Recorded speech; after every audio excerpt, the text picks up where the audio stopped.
There's something flying in the sky above you that's top secret and officially doesn't exist. With incredible experimental engines and based off the technology proven by the SR-71, this black project flies undetected to radar and at an eye-watering hypersonic speed to perform its secret mission.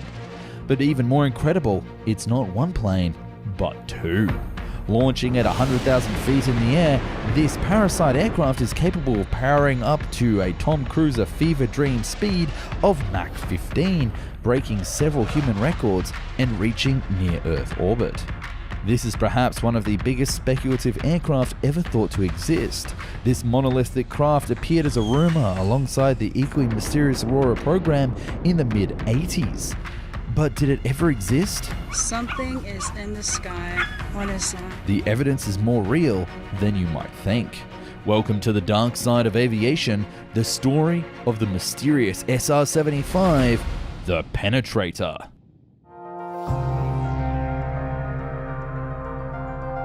Our story begins with another famous aircraft, the SR-71 Blackbird. Able to fly beyond Mach 3 and effectively impossible to shoot down, this top-secret jet was essential for the Cold War spy game before the rise of spy satellites, serving the US intelligence community from its inception in the 60s. But 20 years later, with the technology slowly becoming obsolete, there's no way that the US government would wind down the program without a replacement in sight. And let me tell you, the obvious answer up in orbit isn't perfect either. While spy satellites are incredibly useful, they can be slower to get into position than spy planes, and you can't change the tech on board once they're launched. A high-altitude aircraft can do all of that and more. Thus, near the mid-80s, the US government found itself with a retiring spy plane and a lack of aircraft capability to get to those hard-to-reach places. They would need a craft that could carry out both military satellite insertions and reconnaissance missions anywhere in the world in less than 3 hours. Enter the SR-75 Penetrator for the US Air Force. It was actually comprised of two separate components, a mothership and a subcraft parasite that would perform the actual spy missions, very much alike to the previous generation Lockheed M12 mothership that launched the D-21 Mach 3 drone. Let's start with the mothership. It measured 276 feet in length and had a 120-foot wingspan with a narrow fuselage alike to the SR-71. To operate it, it would have a crew of 3, a pilot, a co-pilot, aka reconnaissance officer, who would navigate and take photos if needed and facilitate all the other mission needs, as well as a rear-facing launch control officer who would work with the subcraft. They were positioned at the extreme forward section of the aircraft in a small joint cockpit. This mothership was capable of attaining altitudes exceeding 120,000 feet and fly faster than Mach 5, or 3,300 miles per hour. And let's just talk about that speed because it would operate with an engine that the world had never seen before. Called the pulse wave detonation engine, in layman's terms, the aircraft would actually detonate its fuel in a special chamber at the rear of the aircraft and then ride the shockwave up to a theoretical top speed of Mach 10. It was mechanically simple, with these engines that could operate up to an altitude of 30 to 50 kilometers above the Earth's surface and would only require a mix of liquid methane and liquid oxygen.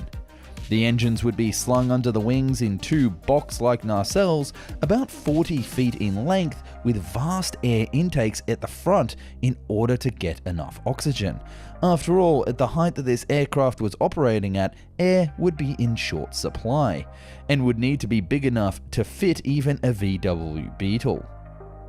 A pair of retractable canards were located just aft of the third crew member, which could be deployed during slow flight conditions, such as takeoff and landing, to give it much more control, and then fully retract at speeds exceeding Mach 3 to reduce air resistance. The aircraft would also have secondary twin high bypass turbojets that would operate at these slower speeds, but the plane would also require a very long runway for takeoff. One such runway that happened to be built at Groom Lake, aka Area 51, around the same time that this project was in operation. Coincidence? Well, we'll get into that later. The SR-75 would also have a tricycle landing gear configuration with 2 wheels on the nose and 4 on each main wing. And for all those material science geeks out there, you'll be happy to know that the penetrator consisted of composite titanium like the Blackbird that had come before. Lastly, this aircraft had the same suite of sensors as the SR-71, including a sensitive gamma radiation sensor for detecting hidden nuclear weapons. But it's the parasitic subcraft where it gets a little bit more interesting.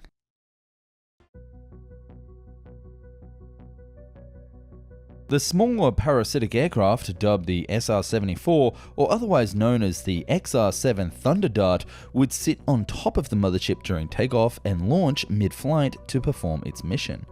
At 90 feet in length with twin vertical stabilizers, it would have a crew of 2 and have a fantastic near-orbit capability. Yes, that's right, this bad boy can be launched from a mothership at around 100,000 feet and deploy materials up to 800,000 feet, or 151 miles above the Earth's surface. And trust me, there is nothing that could shoot down this aircraft at that point, let alone having to worry about entering other countries' borders. And this was all thanks to its 2 scramjet engines.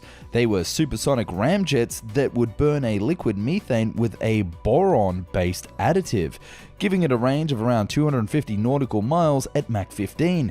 Yes, I didn't make a mistake, that's Mach 15.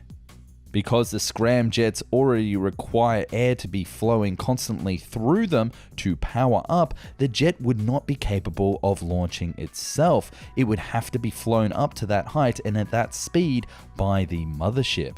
The Parasite would also have a small liquid hydrogen rocket on board to place 2 1,000-pound classified NSA military satellites into orbit when needed, although you can totally imagine that these could be swapped out with 1,000-pound unstoppable guided bombs of the radioactive variety. But that wouldn't be its main mission, as the aircraft would also carry multi-spectrum sensors such as optical, radar, and infrared, capable of mapping a target area down to an accuracy of 1 inch to 30,000 miles, which is just plainly ridiculous. The combination of all of this was the ultimate spy aircraft that could be deployed for any mission to get any intelligence anywhere in the world. Once the little bird had sent its goods to near-Earth orbit, and I know you're laughing when I say near-Earth at 151 miles up, the jet would then return back to Earth and land at a typical airport like one in the middle of the desert. I also want to specify that multiple sources are saying either the small craft went into orbit or just the rocket on board, and I actually believe the latter, as during the design process, the US military still had access to the shuttle. It actually resembles the Convair Kingfish and Superfish, and very likely the project was directly inspired or utilized learnings from this predecessor. Both aircraft were parasitic aircraft that were supposed to be launched for missions by a mothership and were quite capable of going the speeds required. Now, you might be scratching your head at this point and asking, Nick, just how realistic is this project that no one has even heard of?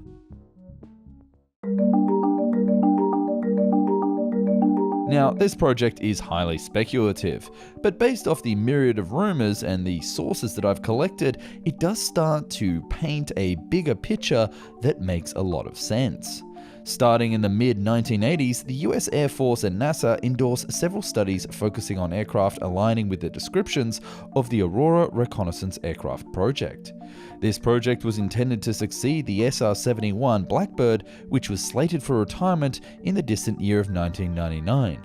Whilst it had been revealed by various sources that Lockheed's secretive skunk works was developing the SR-75 Predator for the US Air Force, the initial discussions of the term Aurora occurred way back in 1985 in the US budget.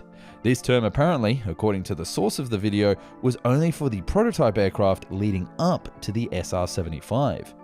A small sum of $455 million was allocated for the aircraft construction by the fiscal year 1987, with the rest coming from black hole projects in the US budget. Previously, with the Challenger disaster in 1986 and access to space reduced, the military realized this project was needed more than ever, and thus the prototypes prioritized to be able to launch those essential spy satellites. Aviation Week and Space Technology magazine were the first to report on this revelation, with the design and construction being awarded to Lockheed's famous Skunk Works, their Advanced Development Projects division, with Rockwell retaining the structural subcontractor job thanks to both its works on the SR-71 and the North American Aviation XB-70, respectively. Groom Lake was then selected as its testing location, obviously, and suitable hangars and runways were built. The latter remarkably long for only, it seems, a heavy and powerful aircraft design. Coincidence? So what happened next? Well, apparently the SR-75 went fully operational in 1989 after 2 years of flight testing, with the actual international test flights flying across the planet. Global Security quoted a source that outlined this mission. The Aurora was flown from a base in the Nevada desert to an atoll in the Pacific, and then on to Scotland to refuel before returning to the US at night. A specially modified tanker aircraft was being used to top up the Aurora's tanks with liquid methane fuel in mid-air. The US Air Force was then also using the remote RAF airbase in Scotland as a staging point, thanks to how remote it is, the mystery aircraft dropping in at night before streaking back across the North Pole to America at more than 6 times the speed of sound. Returning over US soil, it was escorted then by an F-111 Aardvark, which you can actually play in War Thunder, a fighter bomber that was scrambled to fly as close as possible to the black painted aircraft to confuse air traffic control and hide it from civilian controlled radars. With testing showing promise, the budget was then expanded to a range from $4.4 billion to $8 billion, with a procurement of 24 aircraft, 1 Parasite and 1 Mothership each, costing an additional $10 to $24 billion. But all of that would start to come undone. By 1995, the US Congress approved $100 million to reinstate the SR-71 fleet and bring 3 aircraft operational. One viewpoint suggested that the SR-75 penetrator project might have actually been abandoned at this point, either due to cost constraints or technical challenges, leading to the urgent revival of the SR-71 to resume its mobile surveillance duties. You would only do this if there was a flaw with the current plan. On that note, we can turn to Rhino Crates on Secret Projects, who said, "The hypersonic applications were all the rage for a while, and then suddenly they weren't. Perhaps not because they suddenly became secret, but because testing showed that they didn't work, or they worked but vibration caused cumulative irreparable damage to the airframes. Other possibilities are that they didn't achieve the performance needed to fulfill their intended missions, or that the thermal management system had problems that were intraceable with the technology of the day. Or maybe it even worked, but was incredibly expensive and required an extensive rebuild after each mission. In some ways, prolonged hypersonic flight is more difficult than spaceflight. Re-entry from orbit is fast but brief, whilst Mach 6 cruise throughout roasts the plane, its systems, and its occupants." And side note on that, we do know that there was a breakthrough with hypersonic technologies only a year or so ago, where they 3D printed a cooling system to be built into the engine. They didn't have that technology back then. As for the SR-75 airframe prototype, the super black reconnaissance system may in fact be in seclusion, mothballed at Groom Lake, or rumored at a highly classified new test site in Colorado. With its technology going on to develop the incredible Boeing X-37 spaceplane, which very much does exist and will be a future video on the channel, so be sure to subscribe. So let's actually answer one of the big questions. Why would the US actually build this aircraft, and does it really exist?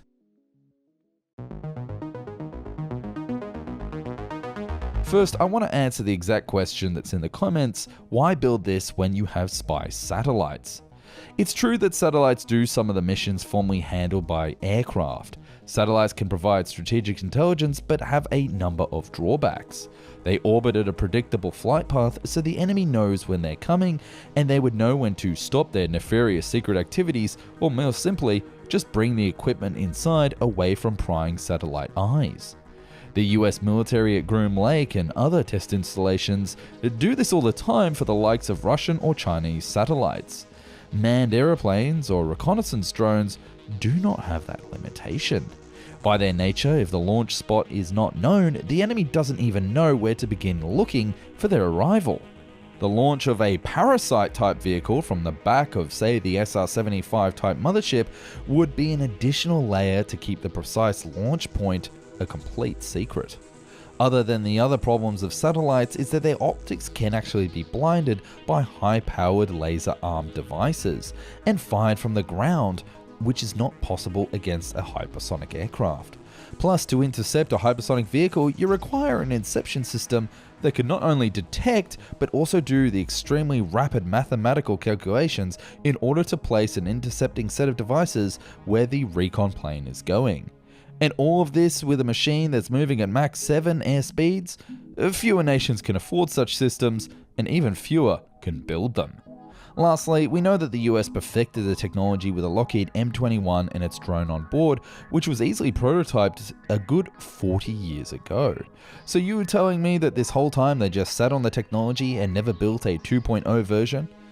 Well, what other evidence do we have that it exists?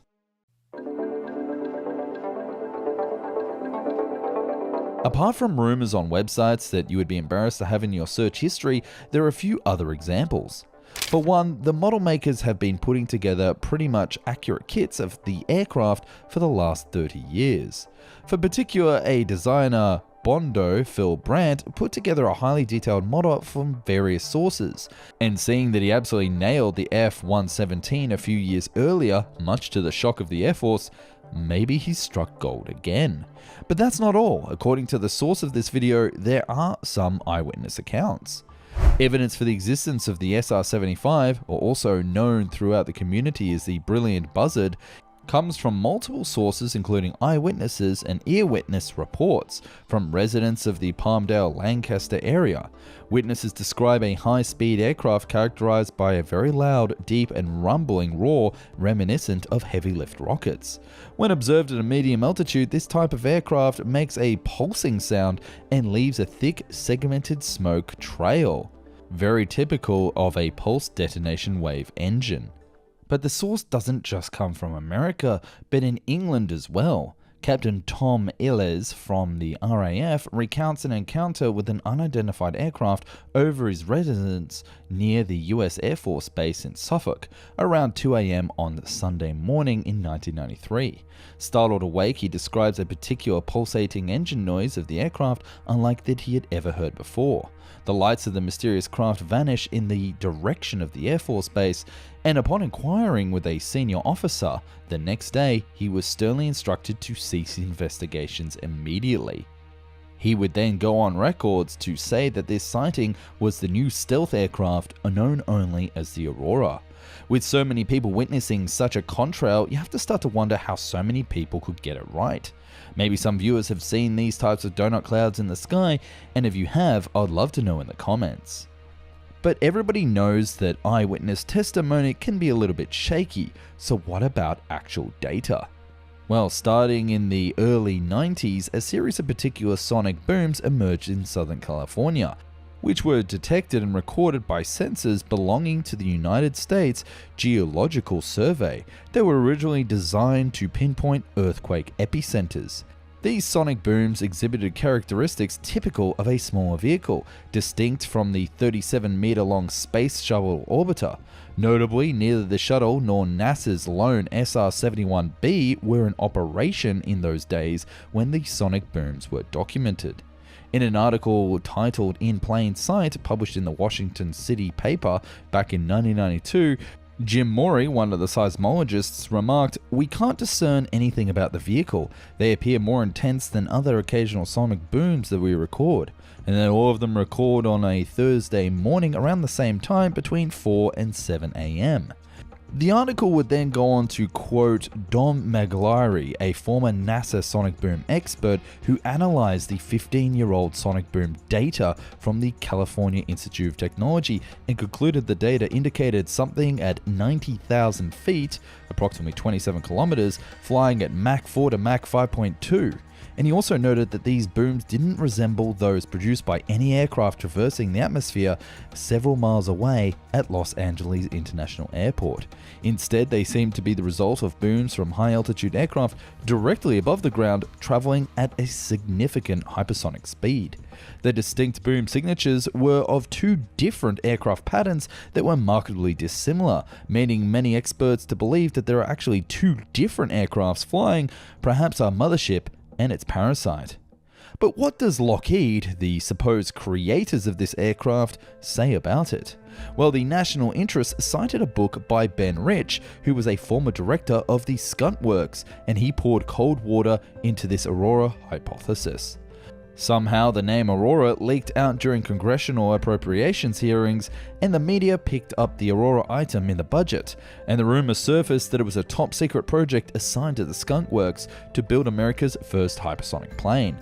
That story persists to this day, even though the Aurora was just a codename for the B-2 competition funding. And this line is something interesting because we know that Lockheed is actually working on the SR-72, which will be a hypersonic spy drone. Why would they need to work on this when they've already developed this other technology and had it under wraps for so long, and why would they be public about it now?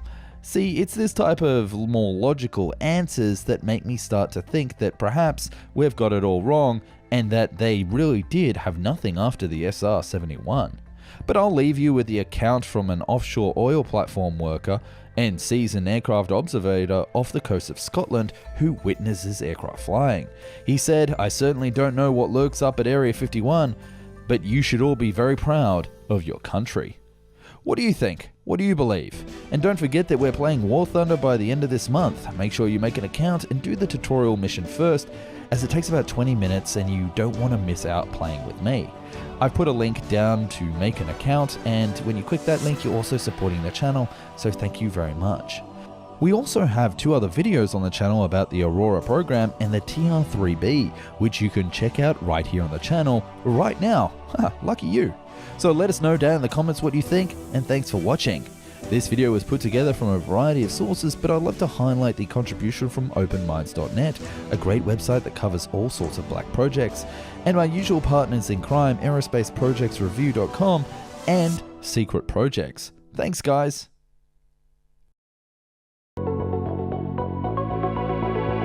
This plane doesn't exist. It doesn't have the ability to fly beyond Mach 6, nor fly at 135,000 feet, and isn't powered by an incredible pulse wave detonation engine tearing across our sky. After all, according to the US government, this plane isn't real, and this video is just a fantasy. But poring over countless dark websites, I've been able to piece together what this plane may be, why it likely exists, and how terrifying the skies above us really are. This is the top secret, supposedly never built, Aurora Black Triangle.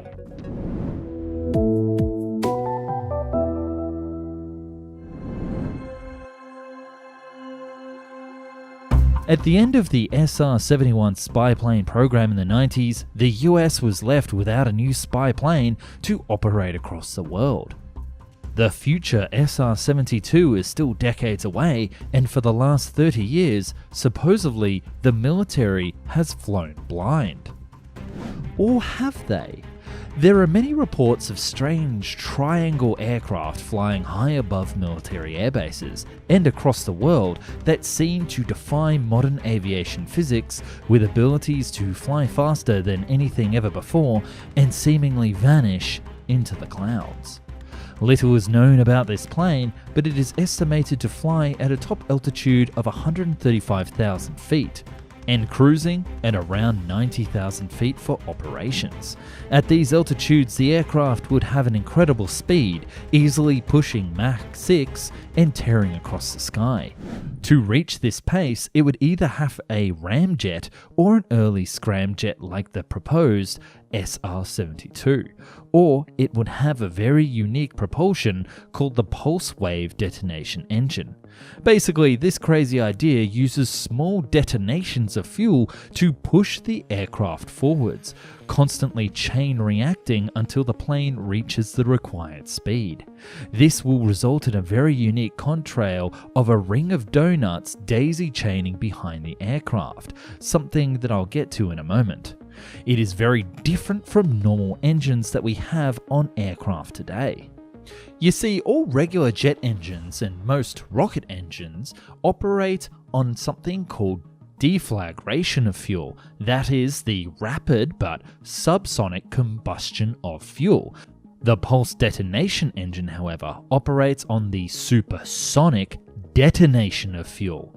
Because the combustion takes place so rapidly, the charge of a fuel and air mix does not have time to expand during this process, so it takes place under almost constant volume. Constant volume combustion is therefore more efficient than open cycle designs like gas turbines, which leads to a greater fuel efficiency, as well as a higher top speed.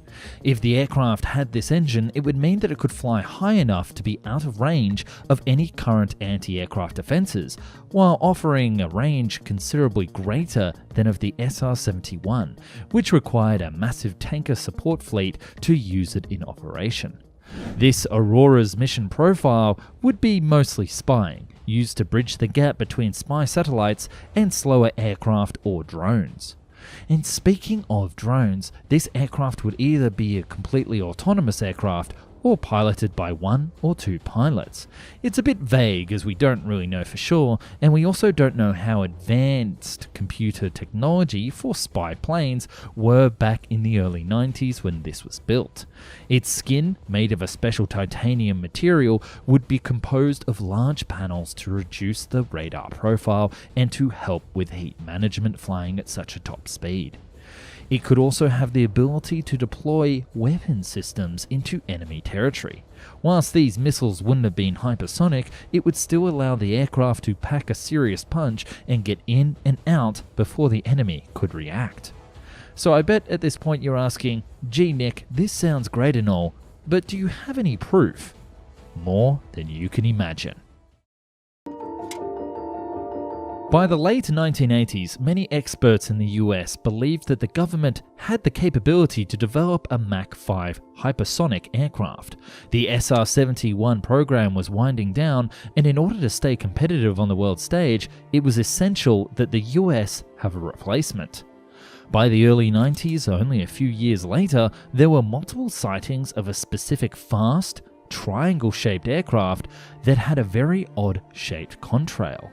One such sighting in 1989, an engineer in the North Sea witnessed a triangle aircraft refueling from a Boeing Stratotanker. The British government at the time, when it was investigating this report, was told by the US government that no such aircraft existed. Sonic booms were detected across Southern California from 1991 onwards that apparently didn't match any known aircraft, including the SR-71. The researchers picked them up on special earthquake sensors and were able to say that the aircraft flew early in the morning at 90,000 feet at Mach 4 to Mach 5. Then, by 1992, contrails matching the profile of the pulse wave detonation engine started to appear across the sky all over America, along with strange pulsating roars. During one of these events, radio transmissions were detected between a AWACS aircraft and two other unknown aircraft called Dark Star November and Dark Star Mike. Several of these communications mentioned an aircraft flying well above 67,000 feet at a speed truly unfathomable. And finally, we even have actual factual eyewitness accounts. An Area 51 enthusiast called Chuck Clack claims to have a videotape of the Aurora taking off. He says that one night at 2:30 a.m, after spending 3 days hiding in the mountains above Groom Lake in the middle of the desert, he witnessed the aircraft take off. He said it was 130 feet long and a sharp triangle shape, matching all the other descriptions that we've seen so far. And as for the tape that he apparently recorded, he said that it's locked away. It's a legitimate spy plane. My purpose is not to give away legitimate national defense. Until they get ready to unveil it, I'll probably release the tape. But by 1996, reports of the aircraft seem to vanish, and only small blips have appeared in 2000 in Scotland of strange radar readings, leaving us and the public to wonder, did any of these events ever take place? Not to rain on anyone's parade, but we should also talk about the counterpoints to the existence of this aircraft. We can start by talking about the name. Aurora actually comes from a leaked 1985 budget report as an allocation for $455 million for aircraft construction in the fiscal year of 1987. Whilst the details were blacked out, the name Aurora remained and fueled speculation of a new code-name spy plane. Reported by Aviation Week, the budget would end up reaching $2.3 billion in fiscal year 1987 and result in the production of several of these Black Op planes. This, however, was confirmed by an ex-Lockheed employee to be the B-2 stealth bomber aircraft program. That Aurora was the code name for the development of this special plane. But just because the name doesn't connect, does it mean that this plane doesn't exist? According to the US government themselves, the evidence supporting the Aurora is circumstantial or purely conjecture. There is little reason to contradict the government position. But others are not so convinced. One writer and Black Projects expert Bill Sweetman said, "Does the Aurora exist?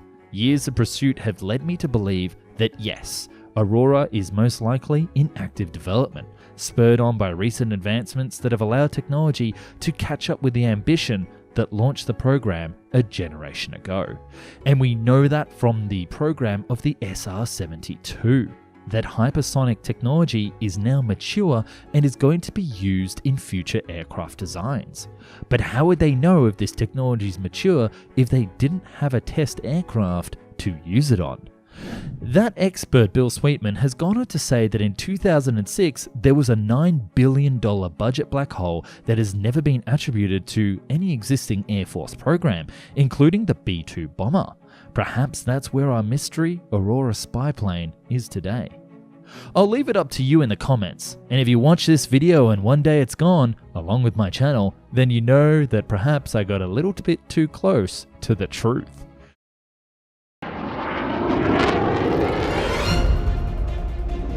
This is the video that you've been waiting for. The one aircraft everyone has witnessed, from Air Force to stargazers to historians and aviation buffs. Triangle in shape, this spy plane design seems like something out of a science fiction novel.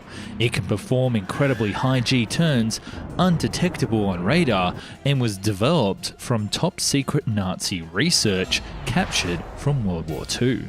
And believe it or not, it would use an engine system that can only be described as anti-gravity magic. Prepare yourself for an impossible video on an impossible aircraft, the anti-gravity TR-3B Black Manta.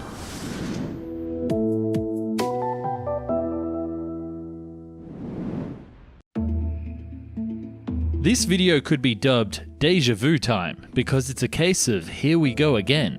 In fact, this video could even have its own theme song, namely Here We Go by Swedish group Stakaboo, a fun ska rap tune of the 1990s. By the way, the lead singer of that song went on to be the director of the award-winning 2019 HBO miniseries Chernobyl. Hey, don't say I only talk about aviation on this channel, okay? Yep, I've dived and dug deep and put together another instance of a mystery plane that the US military refuses to acknowledge, and which, for all intents and purposes, simply doesn't exist. You know, one of those planes. The fact that this one is also black and triangle shaped puts it in the same league as another controversial plane that the US military says doesn't exist, the Aurora. That one has its own video here on Found and Explained, so check that out if you like. So let's turn our attention to the TR-3B Black Manta, a triangle-shaped anti-gravity plane around which there has been much speculation. Like the Aurora, it deserves some attention. So the question that is on your lips, what is meant by anti-gravity? In the case of the TR-3B Black Manta, it means a craft that uses highly pressurized mercury accelerated by nuclear energy. So the plasma is produced, which in turn creates a field of anti-gravity around the craft. It has an electromagnetic coil at the heart of its motive power system, the result of which is electromagnetic drive that interacts with the Higgs boson field at the quantum level. Heady stuff indeed, and definitely something that is probably not common knowledge, or even really provable at this point. So an anti-gravity aircraft doesn't use conventional turbine or rocket engine technology, but instead a propulsion system that creates thrust by generating high-energy plasma. These aircraft are also referred to as flux liners. As with many divergent aviation technologies, anti-gravity technology dates back to the latter part and aftermath of World War II, and specifically the covert US project known as Operation Paperclip. The objective of Operation Paperclip was for the US to gain as much leverage against the Soviet Union in the military armaments technology race, which is why the project was packed to the rafters with German scientists who were avowed members of the Nazi Party. That means the US has been investigating anti-gravity technology for nearly 70 years. There have also been a slew of confirmed peer-reviewed research studies regarding anti-gravity technology spanning some 60 years conducted and published by respected agencies such as NASA, the American Institute of Physics, and the American Institute of Aeronautics and Astronautics, as well as the Air Force Research Laboratory. It is the culmination of theories regarding gravitation, quantum gravity, and general relativity, the latter as first put forward by Albert Einstein himself. Anti-gravity is of such huge interest to the military and scientists alike, given that, for example, one could hypothetically reduce an aircraft's mass by using electromagnetic propulsion even down to zero. Little wonder that the likes of NASA, the US Air Force, and Lockheed Martin researchers have all invested in theoretical studies regarding the ability to alter inert mass.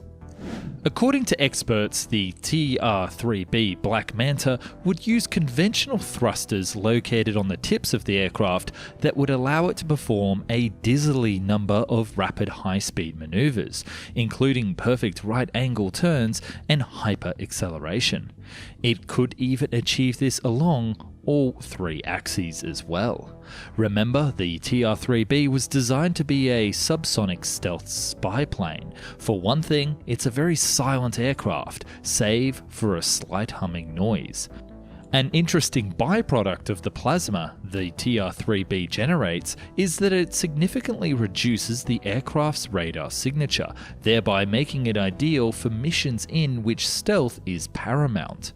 This means that the TR-3B Black Manta could sneak into just about any airspace of any country and not be detected by its air traffic control or air defense systems.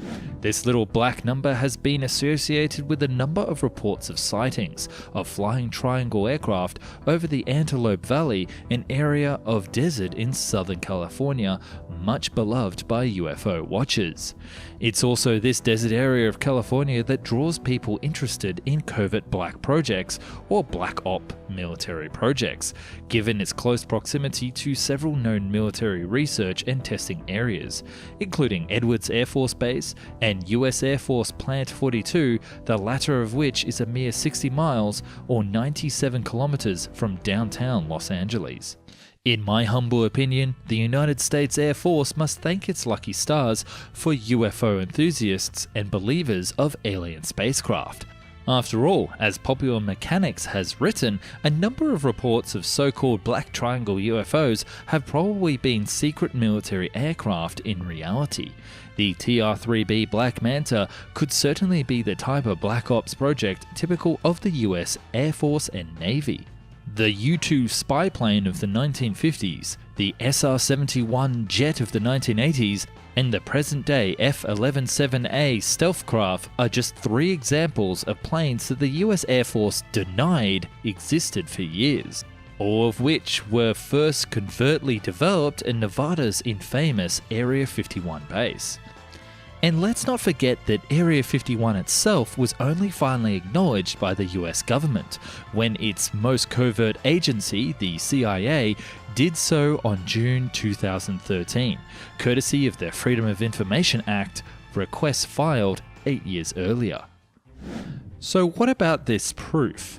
Allegations have swirled around the TR-3B Black Manta for years. The Bat, as the TR-3B is sometimes affectionately known by Black Ops aviation researchers, is hardly new in the covert sighting stakes.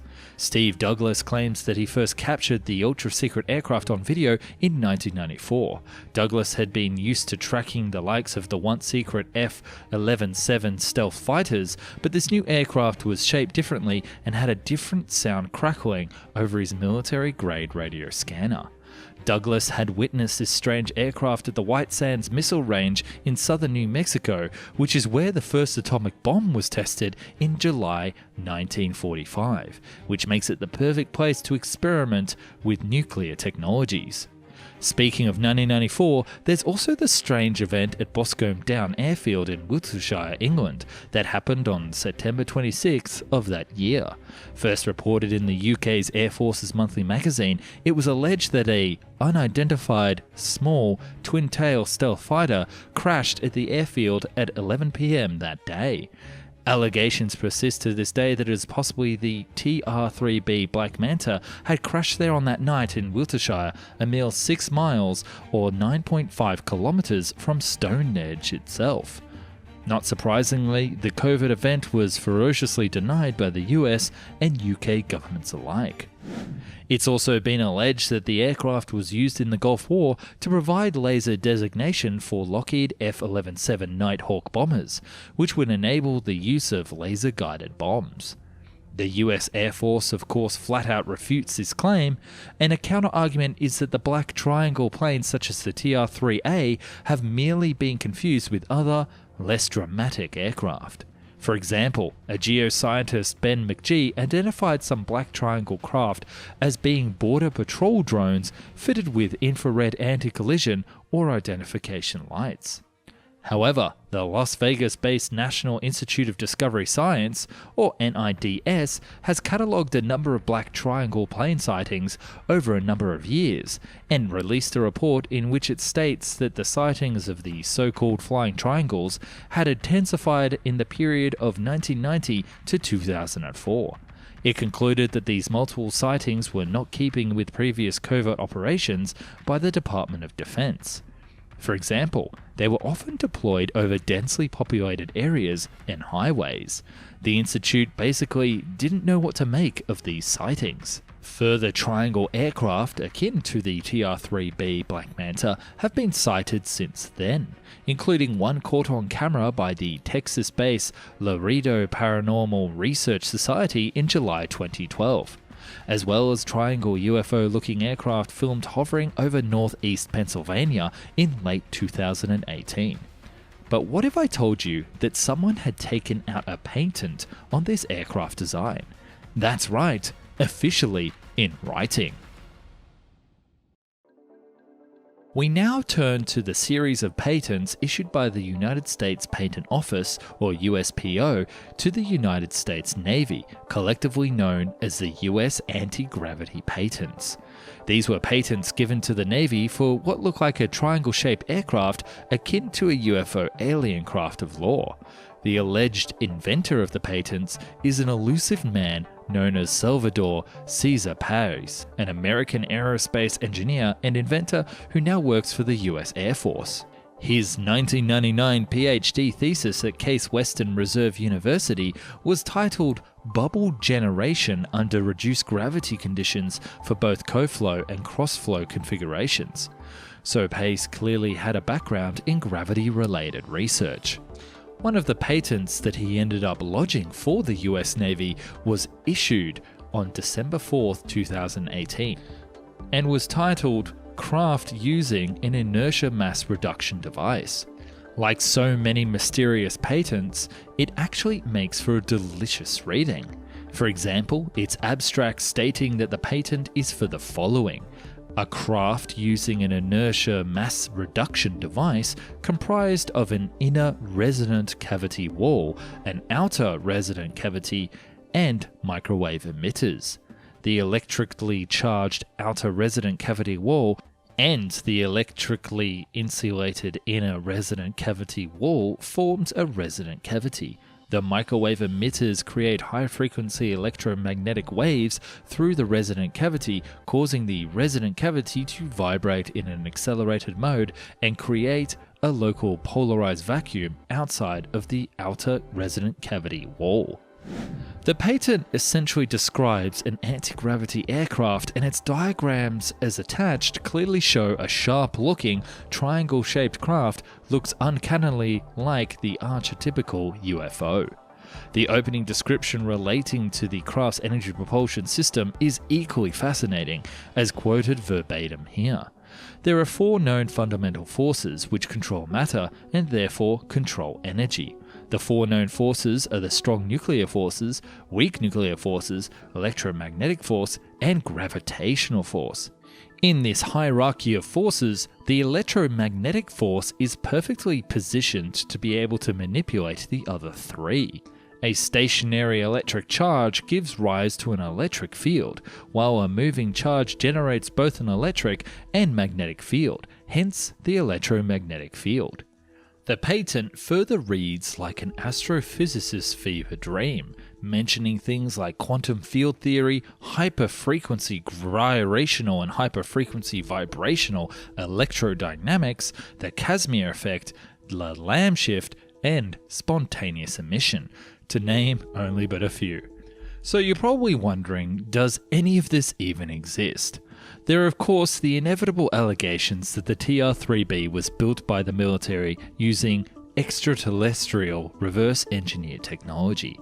Even Forbes magazine mused in 2021 that maybe, just maybe, the patents issued to Salvador Pais could be a cover for alien technology captured over the years by the US military. But of course, that leap of judgment I think is best reserved for a different YouTube channel that is a little bit more out there. So what of the TR-3B Black Manta? How far back does it go, if at all? Does it have anything to do with those aforementioned 2018 patents issued to the US Navy? Is it a plane? Is it a bird? Could it even be Superman? Well, I think it's just the United States Air Force messing with our heads yet again. Some things will never change. You should totally go right now and check out the Found and Explained website. If you jump on there today, there are a whole bunch of quiz and other things that you can check out, all involved about all of our videos here at Found and Explained. I also want to give a very special thank you to my Patreons. Without the support of these fine fellows and ladies, I wouldn't be able to do the videos that you see here today. And if you would like to join Patreon, you can see videos early, give your own suggestions of topics to cover, and speak directly with me through our private Discord. Thank you again so much for watching, and perhaps maybe the truth really is out there.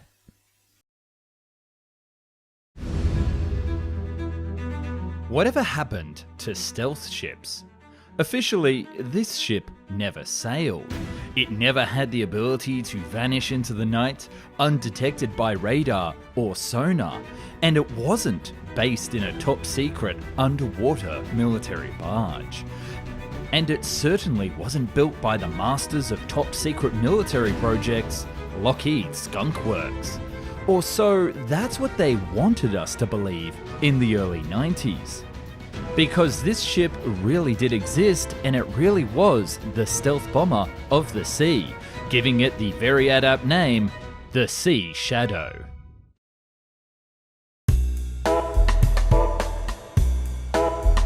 Technology breakthroughs can come from strange places, and the story of the stealth ship is more odder than most. A simple photo shoot gone wrong. In the early 1980s, Lockheed was putting the finishing touches on their brand new stealth plane, the F-117 Nighthawk. Proud of their work, one of the crew whipped out his new Polaroid camera to take a photo for their archives. Except he couldn't take that photo.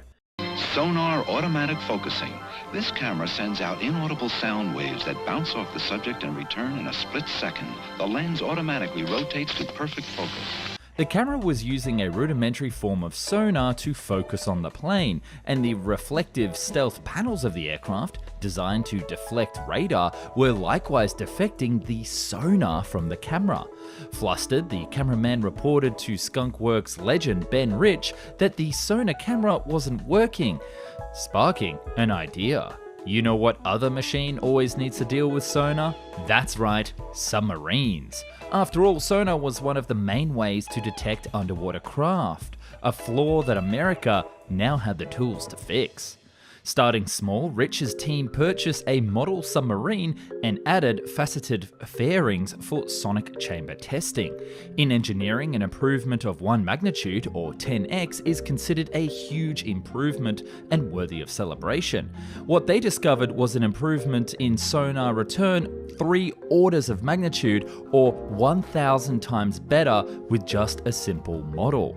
Impressed, the team would go on to design a submarine with angular outer surfaces just like the F-117 to deflect sonar and dampen internal noise from the crew.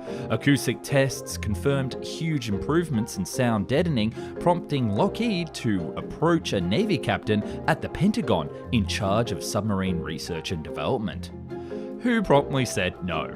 Turns out that these flarings would massively slow down the speed of the submarine and make it far less efficient in the water.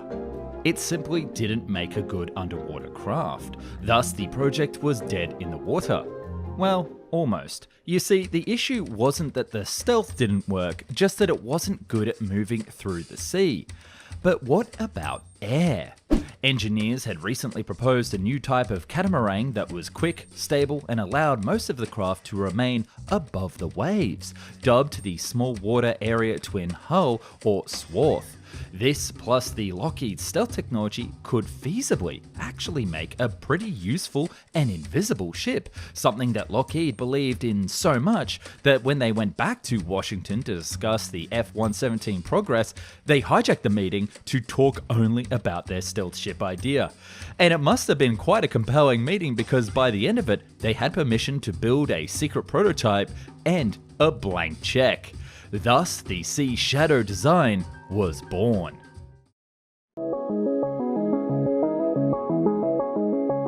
So you're probably wondering to yourself, how do you actually take a ship and make it invisible to radar, and as much as possible, the naked eye? When creating a ship with a diminished radar signature, the primary considerations involved countering radar beams originating from distant patrol aircraft, other ships, or sea-skimming anti-ship missiles. These beams typically emanate near or slightly above the ship's horizon, and to address this, the ship design avoids vertical surfaces that efficiently reflect those beams back to the emitter. Retroreflective right angles are eliminated to prevent a cat eyes effect, and a stealthy ship shape is achieved by incorporating a series of slightly protruding and receding surfaces in the hull and superstructure construction, reflecting away all of the radar signatures. The Sea Shadow had this in spades, with a tumble-home hull sloping inward from the waterline instead of outward, and a small waterplane area twin hull under the surface to enhance stability. There were no round surfaces, no guns, or no antenna or masts protruding to give radar or sonar any chance of reflecting. But the technology didn't just stop on the outside. The entire ship was wired with cameras to reduce the need for a large crew, with only 4 personnel needed to take it to sea. It would also have a top speed of 14.2 knots. The vessel was also so experimental that it didn't even have a rudder and relied completely on stabilizers to steer, making a docking process even more impressive. It would also contain advanced combat system prototypes for passive identification and targeting, and cutting-edge heat management technology to make it have no heat signature at all. Inside the main deck, it was split in 2, starting with the top forward section containing the bridge with 4 seats, followed by the galley. Above this section there were retractable masts that could be deployed when out at remote seas for satellite connectivity. Under the bridge there was a bunk room and a crew rest area, and access to the larger double-story engine room which contained twin diesel generators. This was followed then by the payload cabin. This area would have a large cutout door in the floor to access the area under the stealth ship for resupply. There would also be passengers to travel down the sides of the craft to reach the twin propeller nacelles. And now that word was me just choosing something because I'm not entirely sure what to call it in this video, so let me know down in the comments if you know the real name for this area.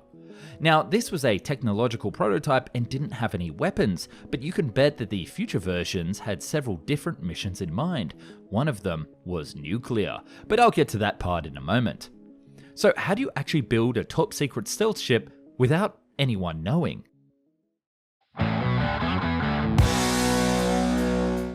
Project with unlimited budget?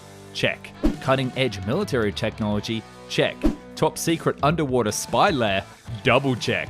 Yes, that's right, to build this stealth ship, the military would first lend Lockheed Martin the underwater base to operate from, and I'm not kidding.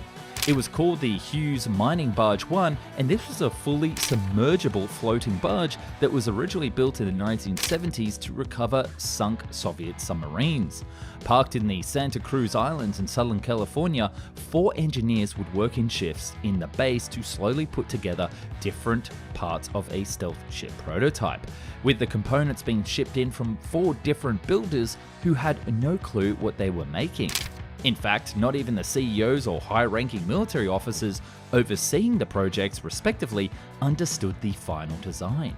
Deliveries would take place at night and when the Soviet satellites were not overhead, with the crane lowering the components through the ceiling of the base when it was near the surface to keep it truly top secret. Eventually, the hard work paid off and the Sea Shadow was delivered in March of 1985, followed by nighttime test voyages in 1985 and 1986. But that's when a huge flaw was discovered. The ship's wake was huge, with waves big enough that even a simple radar from nearby helicopters could pick it up. You see, it turns out that only having 4 people build a craft in a submarine factory can lead to mistakes, and they had actually put the stealth propellers on the wrong way round. A quick turnaround and the craft performed perfectly. According to the Climate Online Redwood City, a crew member said, "We operated during the night with impunity. We could disappear and sneak up on whomever we wanted. Nobody thought we could do that." Plus, its design allowed it to operate in swells well beyond the ability of Coast Guard vessels. Multiple times its escorts would have to retreat due to stormy weather, but the Sea Shadow continued to operate with no issues, with apparently even a coffee mug on the bridge not spilling in huge swells. But they didn't just test it on the water. During that period, a significant concern for vessels was the Soviet satellite X-band radar. To counter this threat, the Lockheed team employed the flat angular design inspired by the Nighthawk to redirect these signals very effectively. But to validate their approach, they conducted the tests by placing the vessel at night in a 100 by 80 foot plastic swimming pool situated in a dry lake bed in Death Valley. Utilizing a test radar system resembling a satellite threat, the team confirmed the success of their design. The ship could not be picked up by Soviet satellites. Lockheed would continue to use this design for another 7 years, keeping it top secret until 1993, when it was decided that it was time to retire the test bed project and reveal it to a shocked public.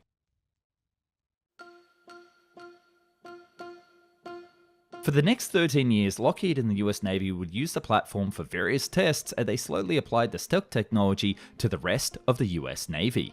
In the mid to late 2000s, the Navy initiated the development of what was intended to be the next generation of destroyers, the Zumwalt class. For those not well versed in contemporary Navy terminology, destroyers are swift yet heavily armed warships designed to escort and safeguard other ships. The Navy harbored lofty expectations for this stealth ship project, envisioning a fleet of 32 new destroyers as the cornerstone of future naval forces. Significantly, despite being larger than the average destroyer, these ships were designed around stealth technology, rendering them more challenging to detect on radar and able to protect fleets from enemies who wouldn't see them coming. Literally. The Navy invested approximately $22 billion in the project, which unfortunately was terminated. Nevertheless, 3 of these class destroyers were constructed, with 2 already technically completed, and the 3rd currently in the process of being built. So why were they cancelled? This is a far more complex question, but in summary, the US military moved away from stealth ship technology. It no longer suited the doctrine of the Navy, and the vessels were built didn't have the right weapons for the right role, making them more inflexible and to fight an enemy that was improving its missile technology every day, making them obsolete before they had even left the dry dock. And whatever happened to the original Sea Shadow? Well, in 2006 it was offered up to museums, but with no backers, it was put on the market to be sold for scrap. It was successfully auctioned off, and the company who bought it chopped it up to make money off the materials. Well, that's what they tell us. After all, it's not like there's any chance they still have it out there somewhere in the ocean, right? Because of course the military would be able to detect it. A ship that's invisible to everything? Thanks so much for watching.